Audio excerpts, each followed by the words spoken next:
सुरू करणार, तसेच धरणग्रस्तांच्या पुनर्वसनासाठी प्रयत्न करणार।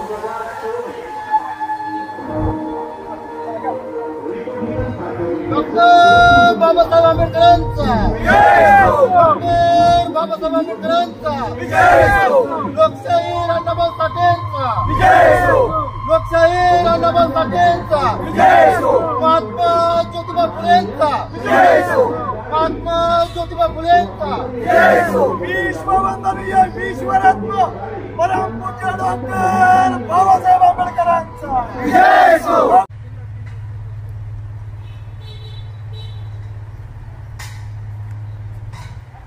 45 सातारा लोकसभा मतदारसंघाचा निवडणुकीची रणधुमाळीचा उडलेला धुरळा आज 5 वाजता थोडा शांततेने खाली बसेल अशी अपेक्षा आहे। कारण प्रचाराचा आजचा शेवटचा दिवस आहे आणि आता 4:30 झालेले आहेत। 5 वाजता प्रचार संपणार आहे। रिपब्लिकन पार्टी ऑफ इंडिया माननीय डॉक्टर राजेंद्र गवई साहेबांच्या राष्ट्रीय नेतृत्वाखाली राज्याध्यक्ष सुभोजी वाघमोडे, पश्चिम महाराष्ट्र महासचिव सन्माननीय चंद्रकांतदादा कांबळे यांच्या आदेशानं सातारा युवक जिल्हा अध्यक्ष विशालभाऊ कांबळे, सातारा तालुका अध्यक्ष पैलवान अभिजित गायकवाड, महाबळेश्वर तालुका अध्यक्ष माननीय अविनाश भोसले, आमचे जावळी तालुका अध्यक्ष सन्माननीय सिद्धार्थ गायकवाड बापू, जावळी तालुका उपाध्यक्ष दत्ता माने, यासोबतच आमच्यासोबत असणारे सातारा जिल्हा उपाध्यक्ष अनिल धोत्रे, यासोबतच युवक उपाध्यक्ष तालुक्याचे प्रतीक गाडे। इथं जमण्याचा उद्देश एकच आहे की मला सांगायला हवी, आवर्जून अभिमान वाटतो की मी मासिक क्राईम रिपोर्टर चालवत होतो आणि मासिक क्राईम रिपोर्टर चालवत असताना भल्या भल्यांच्या चिंध्या करून ठेवल्या होत्या। त्याच्यामध्ये शशिकांत शिंदेला सोडलेलं नव्हतं।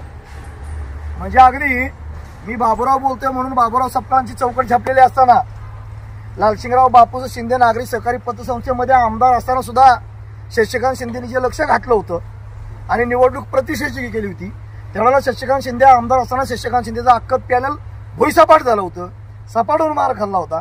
त्यावेळेला मी परिवर्तनचा पानिपत म्हणून आग्रह एक लिहिलेला होता वर्तमानपत्रामध्ये। माझा राजकारणामध्ये प्रवेश झाला तो या पाचगणीतून प्रवेश झालाय। याच आवर्जून सांगायचं, ज्या पाचगणीमध्ये तालुकाध्यक्ष अविनाश भोसले, खरं म्हणजे तालुका अध्यक्ष म्हणून नव्हे तर माझा सहकारी मित्र, माझा जवळचा नव्हे, माझा समवयस्क आणि समविचारी अविनाश, आम्ही पॅंथर सेनेपासून 2 जण एकत्र काम करतोय। पॅंथर सेनेचे संस्थापक अध्यक्ष दिवंगत प्रेमचंद लोखंडे साहेबांच्या आवर्जून आठवण येते। त्यांच्या पश्चात राष्ट्रीय अध्यक्ष म्हणून, संस्थापक अध्यक्ष म्हणून महासचिव दीपक भाऊ कांबळे, जे सध्याला वंचित बहुजन आघाडीमध्ये जिल्हा उपाध्यक्ष म्हणून कामकाज करतायत। माझ्या कारकिर्दीला सुरुवात या पाचगणीतून झाला असं म्हणण्याचा हेतू हाच की पाचगणीसारख्या थंड हवेच्या ठिकाणी प्रेमचंद लोखंडे नामक अवलियानं पॅंथर सेनेला जन्म दिला, पॅंथर सेना उदयास आणली आणि खऱ्या अर्थानं माझ्या राजकीय नव्हे तर सामाजिक चळवळीला सुरुवात झाली। जावळी तालुका अध्यक्ष मला नियुक्त केल्यानंतर कामाची दखल घेऊन दीपक भाऊ कांबळे आणि प्रेमचंद लोखंडेंनी जिल्हाध्यक्ष पदाची धुरा माझ्याकडे दिली। त्यावेळेला मला वाटतं आवी जिल्हा उपाध्यक्ष म्हणून तुम्ही काम करत होता, अध्यक्ष म्हणून काम करतो। त्यावेळेला जी काय 13 आंदोलनं झाली, तर त्यात मुंडेर आंदोलन असेल, अर्धनग्न आंदोलन असेल, जोडेमारो आंदोलन असेल, गाढव मोर्चा असेल, नाही का, टाळे तोड आंदोलन असेल, वेगवेगळ्या आंदोलनानं गाजल्यामुळं माझी रिपब्लिकन पार्टी ऑफ इंडियाच्या आठवले गटामध्ये तालुकाध्यक्षपदी वर्णी झाली। ते म्हणजे माझ्या राजकीय कारकिर्दीला सुरुवात पाचगणीमधून झाली।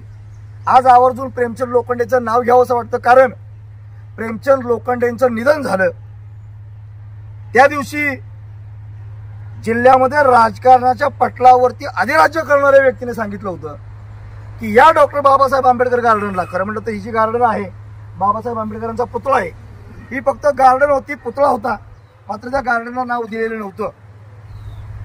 प्रेमचंद लोखंडेच्या प्रेताला अग्नी दिली आणि कैलास स्मशानभूमीच ना, त्या स्मशानभूमीतून बाहेर आम्ही येत होतो आणि अशा वेळेला का प्रतिष्ठित व्यक्तीनं वक्तव्य केलं की तो प्रेमचंद कसाही असू द्या, मात्र या गार्डनला डॉक्टर बाबासाहेब आंबेडकर गार्डन म्हणून जर नाव दिलं असेल कोणाच्यामुळं तर त्याचं सगळं श्रेय प्रेमचंद लोखंडेला जातं, हे आवर्जून त्या व्यक्तीने सांगितलं होतं।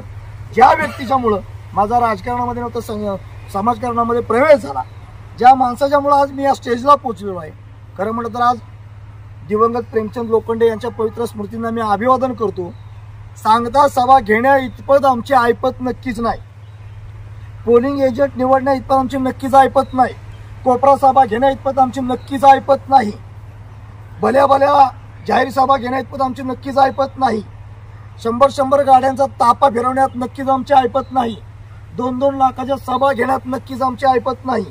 ज्यांची ऐपत आहे त्यांनी सत्तेतून पैसा आणि पैशातून सत्ता विशाल भाऊ हे गणित केलेलं आहे. हा सगळा भ्रष्टाचाराचा पैसा आहे.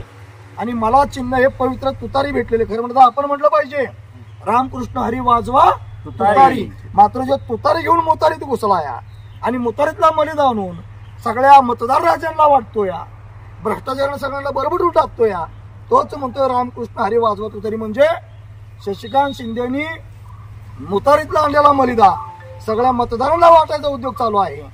सुज्ञ मतदारांना माझी नम्र निवेदन आहे, उमेदवार किती तगडा हे कशावरून ठरवणार?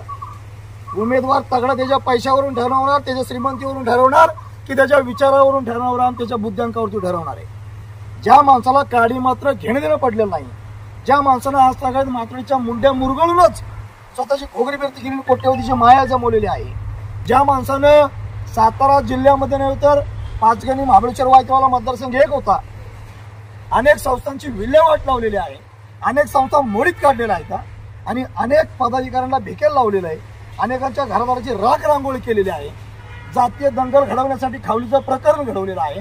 संजय गाडेसारखा सर्वसामान्य कार्यकर्ता उभा राहिला नाही पण पाहिजे म्हणून मामुर्डी येथील श्रीमंत छत्रपती शिवाजीराजे भोसलेंचा आशीर्वाद पुतळ्याची पुतळा विटंबना घडवून आणलेली आहे.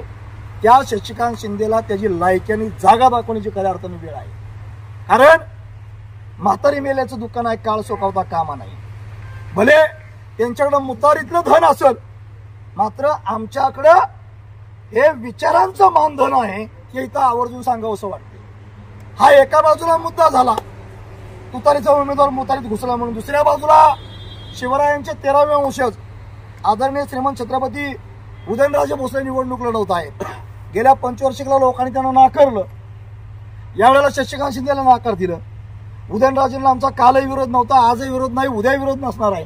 मात्र जातीवादी पक्षाबरोबर ते गेलेत, त्यामुळे उदयनराजे भोसलेंना आम्हाला विरोध करावा लागतो. त्याचं कारण उदयनराजे भोसले शिवाजी महाराजांचे रक्ताचे वारसदार असले तरी होय आम्ही खरत्यानं शिवाजीराजे भोसलेंचे विचारांचे वारसदार आहोत आणि आम्ही कधीही विचारापासून अलिप्त होणार नाही. त्यामुळे विचारांचे वारसदार आणि शिवरायांचे खरे वारसदार आम्ही आहे. त्यामुळे उदयनराजेंना मतदान करू नका, शशिकांत शिंदेंना मतदान करू नका. मात्र महापुरुषांचे विचार घेऊन तळागाळामध्ये आम्ही जो हा झंझावात सुरू केलेला आहे याची दखल घेऊन सुज्ञ मतदार बंधू भगिनींना मला विनंती करायची आहे. सांगता सभा घेण्या इतपत आमच्याकडं आर्थिक सुबत्ता आलेली नाही. मात्र त्याहीपेक्षा आवर्जून सांगतो की पाचगणी सारख्या ठिकाणी ज्या ठिकाणी पॅन्थर सेना जन्माला आली त्याच ठिकाणी डॉक्टर बाबासाहेब आंबेडकरांच्या चरणाजवळ मला सांगता समारंभ करावा लागतोय. याच्यापेक्षा आनंद दुसरा कुठलाच नाहीये. त्यामुळे सुज्ञ मतदारांना नम्र निवेदन आहे, दारूला मटणाला पैशाला भूलू नका. आपल्या मुलांचं भविष्य धोक्यात आहे, आपल्या नातवंडांचं भविष्य धोक्यात आहे, महिलांची सुरक्षितता धोक्यात आहे. मणिपूरमध्ये दिवसा ढवळ्या एका बाईवरती 150 लोकांनी बलात्कार केलाय, गोळ्या घातल्यात आणि जीवन जाळून टाकलेलं आहे. इथं महिला असुरक्षित आहेत, इथं सुशिक्षित बेरोजगारी आहे, या ठिकाणी शिक्षणाचं प्रमाण कमी आहे. इथला सगळा उद्योग गुजरातला पळवला जातो. या गुजरातमध्ये सरदार वल्लभभाई पटेलाचं स्मारक उभं राहिलं, मात्र त्याच्या अगोदर शिवाजी महाराजांची आणि बाबासाहेब आंबेडकरांच्या त्या स्मारकाची घोषणा केली. ती फक्त नरेंद्र मोदी साहेबांनी हवेतच ठेवलेली. म्हणजे फेकूचंद पंतप्रधान आमच्या देशाला लाभला. हे राज्यघटनेचे शिल्पकार डॉक्टर बाबासाहेब आंबेडकरांच्या चरणाजवळ खेदाला सांगावं असं वाटते. तुम्हाला आम्हाला भविष्य घडवायचं असेल, संविधान वाचवायचं असेल, लोकशाही वाचवायची असेल तर याच तुमच्या लेकराला, माझ्यासारख्या सर्वसामान्य कार्यकर्त्याला ईव्हीएम मशीनवरचं 9 नंबरचं चिन्ह दाबून, ज्या 9 नंबरच्या समोर गाडे संजय कोंडेमा म्हणून नाव आहे, त्याच्या पुढे माझा फोटो आहे, जॅकेटाने कोट घातलेला, त्याच्या पुढे तुतारी नावाचं चिन्ह आहे. तुतारी म्हणजे बँड बाजामध्ये वाजवले जाणारा बँड, त्याला मराठीमध्ये पिपाणी म्हटलं जातं. इलेक्शन कमिशन त्याला तुतारी म्हणतं. त्या तुतारीच्या समोरचं बटन, तुतारी बाबासाहेबांच्या विचाराची तुतारी, शिवाजी महाराजांच्या गनिमी काव्याची तुतारी, महात्मा ज्योतिबा फुलेंच्या शिक्षणाची तुतारी, तर साहित्यरत्न लोकशाहीर अण्णाभाऊ साठेंच्या महाराष्ट्र एकीकृत लढ्याची तुतारी, तर कोल्हापूरमधल्या शाहू महाराजांच्या आरक्षणाची तुतारी ही फक्त